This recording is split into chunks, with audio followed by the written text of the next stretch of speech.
ঐ কিনো পেপাৰ শুৱলা ঐ মাত, ঐ পেপাৰ মাতে শুনি ৰ'ব মই নোৱাৰোঁ, এৰি যাওঁ পেটৰে ভাত।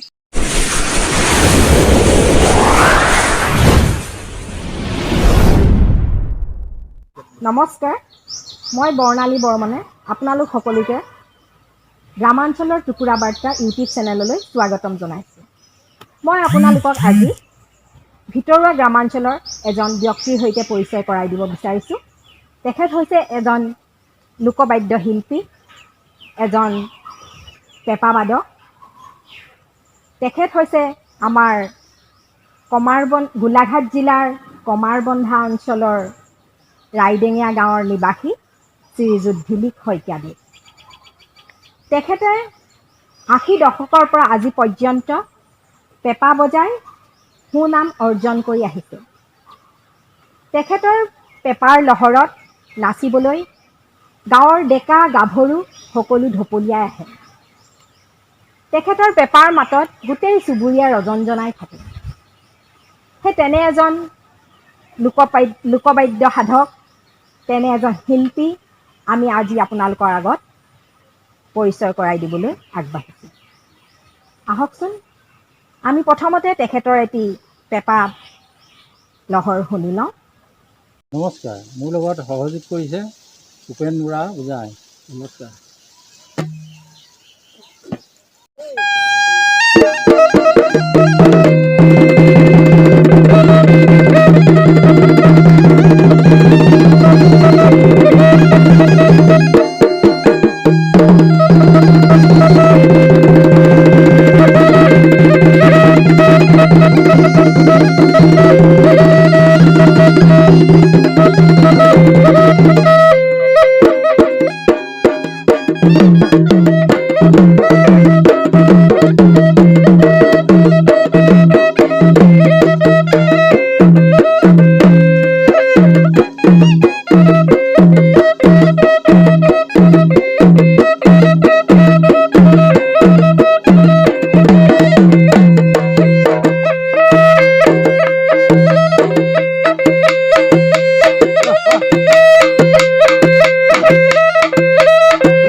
বৰ ভাল লাগিল। আপোনালোক সকলোৰে নিশ্চয় ভাল লাগিল। এখেত অকল পেঁপাবাদকেই নহয়, তেখেত এজন ভাল বিহুৱা নামেৰেও পৰিচিত। গতিকে আমি তেখেতৰ মুখেৰে অতীজৰ এটা বিহু শুনকচোন, আহক।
আপোনালোক সকলোৱে তেখেতৰ বিহু গান শুনিলে, তেখেতৰ পেঁপাবাদন শুনিলে।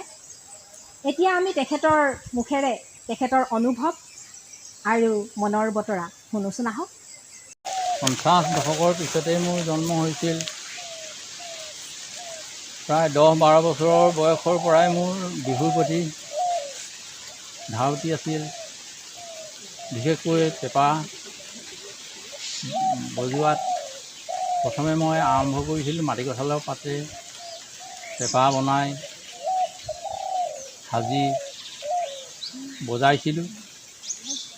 পাছত ম'হৰ শিং পাই নিজেই চাচি চুৰুকি পেঁপা বনাই বিহু ব্যৱহাৰ কৰিবলৈ ধৰিলোঁ, বিহু মাৰিবলৈ ধৰিলোঁ।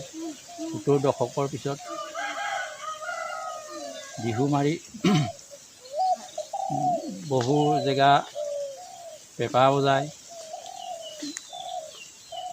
ঘূৰিছিলোঁ। 80 দশকৰ শেষৰ ফালে উত্তৰ প্ৰদেশ গৈছিলোঁ বিহু প্ৰগ্ৰেম কৰিবলৈ। 92 চনত গৈছিলোঁ মধ্যপ্ৰদেশ চুচিৰ বাদ্য পৰম্পৰাত ভাগ ল'বলৈ। তাতো পেঁপা প্ৰদৰ্শন কৰিছিলোঁ। তাৰপৰা বিহুৱে যিকোনো সাংস্কৃতিক অনুষ্ঠানত পেঁপা বজাই আছিলোঁ মাজে মাজে। মোৰ জীৱিকা হৈছে কাঠমিস্ত্ৰী। মই এজন কাঠমিস্ত্ৰী কৰি জীৱিকা উপাৰ্জন কৰোঁ।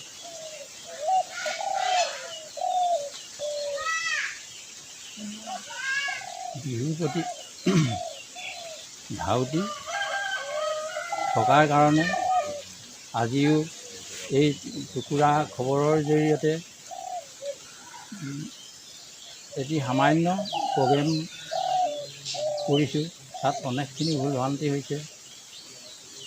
সেয়েহে টুকুৰা খবৰৰ ওচৰত ক্ষমা বিচাৰিছোঁ। টুকুৰা খবৰৰ মংগল কামনা কৰিছোঁ আৰু টুকুৰা খবৰৰ দীৰ্ঘায়ু কামনা কৰি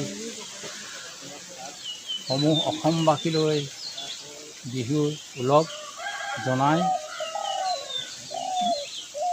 মোৰ ক'বলগীয়াখিনি ইয়াতেই আজিলৈ সামৰণি।